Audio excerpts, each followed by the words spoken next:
ఇంట్లో ఉన్న బంగారాన్ని విడిపించి ఆ రోజు ఆన్లైన్ రేటుకే మేము కొంటాం. Sharma gold company. నమస్కారం, సుమన్ టీవీకి స్వాగతం.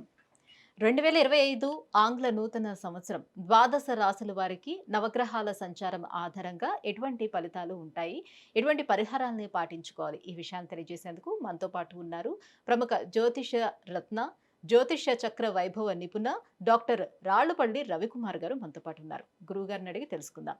నమస్కారం గురుగారు. నమస్కారం గురుగారు, మొదటిగా ద్వాదశ రాశుల వారి గురించి తెలుసుకునే ముందు ఈ నవగ్రహాల్లో ముఖ్యమైనటువంటి గ్రహాలు ఏవైతే ఉన్నాయో వాటి సంచారం ఎలా ఉంది, ఎటువంటి ఫలితాలను అందిస్తుంది? సుమన్ టీవీ ప్రేక్షకులకి ఆంగ్ల నూతన సంవత్సర శుభాకాంక్షలు. శరదిందు సమాకారే పరబ్రహ్మ స్వరూపిణి వాసరాపీఠ నిలయే సరస్వతి నమోస్తుతే. ఇది మనం న్యూ ఇయర్ గురించే చెప్పుకుంటాం. న్యూ ఇయర్ అంటే మనకి జనవరి 1, 2025 నుంచి డిసెంబర్ దాకా అనుకోండి. సో ఇదేం ఉగాది ఫలితాలు కాదండి. సో ప్రేక్షకులు మీరు కూడా తెలుసుకోండి, ఎందుకంటే మనకి ఉగాది వచ్చేది ఇంకా చాలా టైం ఉంది, మనకి ఏప్రిల్ నుంచి అనుకోండి. సో ఉగాది ఫలితాలు మళ్ళీ మనం చెప్పుకుందాం. ఇందాక చాలామంది ప్రేక్షకుల కోరికపై న్యూ ఇయర్గా ఎలా ఉంటుంది ఈ ఏడాది అంతా అనేది చెప్పుకుందాం. మనకి మెయిన్ 4 గ్రహాలండి. ఒకటి గురువు, ఒకటి శని, ఒకటి రాహు, ఒకటి కేతు. మిగతా 5 కూడా గ్రహాలే. చంద్రుడు అనుకోండి ప్రతిరోజు ఒక నక్షత్రం నుంచి ఇంకో నక్షత్రం మారిపోతాడు. సో ప్రతిరోజు మనం చెప్పుకోలేం జాతకం అనేది. సో ప్రతిరోజు నడుస్తున్నందుకు ఈ చంద్రుడు మనం ప్రతిరోజు ఒక పాయింట్ ఏం చెప్పలేం, కొత్తగా పాయింట్ వెంటనే ఇప్పుడు జాబ్ వస్తుంది, వెంటనే పెళ్ళి అవుతుంది, సంతానం కలుగుతుంది, ఇవన్నీ ఒక రోజులో జరిగేవి కాదు. సో అలాగే మనం బుధుడు తీసుకున్న 20 రోజులకి ఒక రాశి నుంచి ఒక రాశి మారుతాడు. అలాగే శుక్రుడు తీసుకుంటే 20 రోజుల నుంచి ఇంకో రాశిలోకి మారుతాడు. కుజుడు తీసుకుంటే 45 రోజులు. అలాగే మనం ముఖ్యంగా శుక్రుడు తీసుకుంటే 20 రోజులు. సో రవి ఒక్కటి నెల రోజులు, కుజుడు 45 రోజులు. ఇవన్నిటితోటి మనం ప్రతి ఏడాదిలో కూడా వచ్చే మేజర్ మార్పులు చెప్పడం చాలా తక్కువ, కష్టం అనమాట. కష్టం ఇన్ ద సెన్స్ అక్యురేట్గా ఏముండదు. ఈ జస్ట్ 20 రోజులు నెలలకి మార్పు మళ్ళీ వెంటనే ఇది జరుగుతుంది, ఇది ఖచ్చితంగా జరుగుతుంది చెప్పడం కన్నా మెయిన్గా మటుకు గురువు, శని, రాహు, కేతు. గురువు సంవత్సర కాలంలో ఒక రాశి నుంచి ఇంకో రాశి మారుతాడు. శని 2.5 సంవత్సరాలకి ఒక రాశి నుంచి ఇంకో రాశిలోకి మారుతారు. రాహుకేతులు ఇద్దరు కూడా ఛాయాగ్రహాలు, ఎప్పుడూ ఆపోజిటే ఉంటారు కాబట్టి వాళ్ళిద్దరు కూడా ఒక రాశి నుంచి ఇంకో రాశి మారడానికి అర్థం పడుతుంది అన్నమాట. వీటిని ఆధారం చేసుకుని చెప్పాలన్నమాట ముఖ్యంగా ఏ విషయం జరిగినా కూడా. కాబట్టి ముఖ్యంగా గురువు వచ్చేసి మనకి 15 మే 2025 నుంచి మనకి ముఖ్యంగా మిథున రాశిలోకి ప్రవేశిస్తున్నాడు.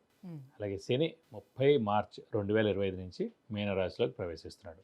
ఇక రాహుకేతు ఇద్దరు కూడా సేమ్ డేట్ 18 మే 2025 నుంచి మనకి రాహు కుంభరాశిలోకి వస్తాడు. అలాగే కేతు సేమ్ 18 మే 2025 నుంచి సింహరాశిలోకి కేతు వస్తాడు. ముఖ్యంగా మొన్న కూడా చెప్పుకున్నాం మనం, అక్టోబర్ 20 తారీఖు నుంచి కుజుడు నీచలో ఉన్నాడండి. సో ఈ కుజుడు నీచత్వం 21 జనవరి 2025 వరకు ఉంది. అంటే ఈ జనవరి 2025 21 తారీఖు దాకా ఉంది. మళ్ళీ ఇంకొకసారి 3 ఏప్రిల్ 2025 నుంచి 5 జూన్ 2025 వరకు కుజుడు నీచలో ఉంటాడు. సాధారణంగా ఈ కుజుడు మెయిన్గా న్యాచురల్ కెలామిటీస్ కారకుడు, అంటే ఎర్త్క్వేక్. లాస్ట్ టైం మనం ఎందుకో చెప్పుకోలేకపోయాం, ఈ న్యాచురల్ కెలామిటీస్ అనే వర్డ్ వాడడం కానీ చెప్పుకోలేకపోయాం. సో ఎర్త్క్వేక్ కానివ్వండి, మేజర్గా తుఫాన్లు కానివ్వండి, పంచభూతాలు ఏవైతే సృష్టిస్తాయో నీరు ద్వారా కానివ్వండి, భూమి ద్వారా కానివ్వండి, లేకపోతే ఫైర్ అగ్ని ద్వారా కానివ్వండి, సో ఇలాంటి ఈ పంచభూతాలు సాక్షిగా ఏదైనా ప్రళయం సంభవించేందుకు అవకాశం ఉన్నాయి. ఇది కాకుండా కుజుడు మెయిన్గా కారకుడు ఎలక్ట్రికల్ అనుకున్నాం, ఫైర్ ఏదైనా అంటుకోవడం కానీ, సెక్యూరిటీ కూడా కుజుడే అండి. అలాగే సెక్యూరిటీ ల్యాబ్స్ అవ్వడం కానీ, షార్ట్ సర్క్యూట్ అవ్వడం కానివ్వండి, మెయిన్గా వెహికల్ యాక్సిడెంట్స్, అలాగే ఫ్యాక్టరీలో పనిచేసే వాళ్ళు వర్కర్స్ ఉంటారు, ఇండస్ట్రీలో పనిచేసే వర్కర్స్ ఉంటారు, అక్కడైనా పేరడం కానీ లేదంటే అంటుపోవడం కానీ. ఇదే కాకుండా ఈ ఎన్కౌంటర్స్ ఇవన్నీ కూడా జరుగుతుంటాయి. ఇలాంటి చోట్ల కూడా అనవసరంగా మన పోలీసులు కూడా కొంతమంది చనిపోవడం జరుగుతుంది, అలాగే ఆర్మీ వాళ్ళు కూడా కొంతమంది చనిపోవడం జరుగుతుంది. కాబట్టి మనకి జూన్ 5వ తారీఖు దాకా ఇలాంటివన్నీ ఉన్నాయండి. ఏప్రిల్ నుంచి జూన్, ఏప్రిల్ ముఖ్యంగా ఏంటంటే జనవరి 21వ తారీఖు దాకా ఉంది. ఆల్రెడీ మనకి 21 అక్టోబర్ నుంచి స్టార్ట్ అయింది 2024 నుంచి జనవరి 21, 2025 వరకు ఉంది. ఇది కాకుండా 3 ఏప్రిల్ 2025 నుంచి 5 జూన్ 2025 వరకు కూడా కుజుడు నీచలో ఉంటాడు. మళ్ళీ ఈ దాటిపోతే ఇంకా ఎలాంటి ఇబ్బందులు ఉన్నమాట. ఇవ్వండి ముఖ్యంగా మెయిన్గా రాహు, కేతు, గురు, శని మనకి ఎక్కడెక్కడ సంచరిస్తారో మెయిన్గా ఈ 2025 సంవత్సరంలో ఇలా ఉంటుంది. గురుగారు, కన్యా రాశి వారికి 2025 ఆంగ్ల సంవత్సరం నవగ్రహాలు స్థితిగతులు వాళ్ళకి ఎలా ఉన్నాయి, ఏ గ్రహాలు అనుకూలిస్తున్నాయి? కన్యా రాశి అనగానే మనకి ఉత్తర 2, 3, 4 పాదాలు, హస్త 1, 2, 3, 4 పాదాలు, చిత్త 1, 2 పాదాలు, ఈ నక్షత్రాల సమూహం అంతా మనకి కన్యా రాశిలోకి వచ్చింది. వీరికి ప్రస్తుతం అయితే మనకి శని బలం మనకి 30th మార్చి దాకా బాగుంది. అలాగే గురుబలం 15 మే దాకా బాగుంది, తర్వాత కూడా బాగానే ఉంది. నేను దశమ స్థానంలో ఉన్నా కూడా మేలే చేస్తాడు, నష్టమేం చేకూర్చడు. ఇక రాహుకేతుల విషయం వస్తే కనుక 5th హౌస్ 11th హౌస్లోకి వస్తారు. అది చాలా మంచి శుభ పరిణామం అని చెప్పుకోవాలి కన్యా రాశి వారికి. 18 మే నుంచి 2025 నుంచి రాహు ఏమో కుంభంలో, కేతు ఏమో సింహంలో. సో ఇన్నాళ్ళు ఈ 17th మే దాకా 2020 దాకా స్ట్రెస్, స్ట్రెయిన్, మానసిక ఆందోళన, భయం ఇవన్నీ కూడా తొలగిపోతాయి. నేను చెప్పాను కానీ గ్రహణ సమయం అని చెప్పి, ఆ గ్రహణ సమయం అనేది ముఖ్యంగా వెళ్ళిపోతుంది.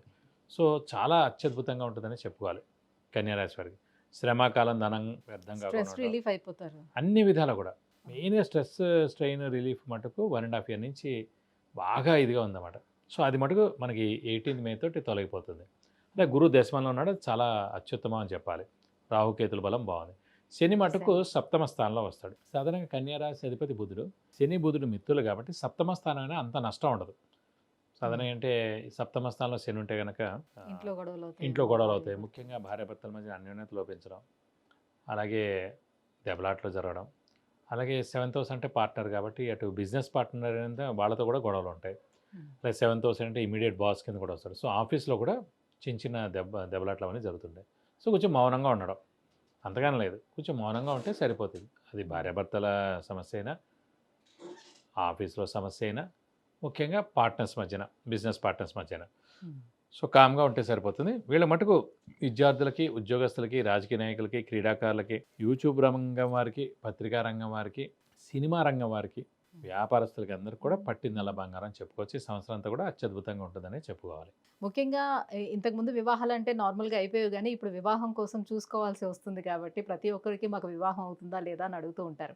కన్యా రాశి వారికి ఎలా ఉంది వివాహ ప్రయత్నాల్లో? కన్యా రాశి వారికి దశమ స్థానంలో ఉన్న కూడా గురువు ఖచ్చితంగా వివాహం చేస్తాడు. ముఖ్యంగా ఇప్పుడైతే మనకి 18th మే దాకా అయితే భాగ్యస్థానంలో ఉన్నాడు, ఇంకా చాలా బాగుంది.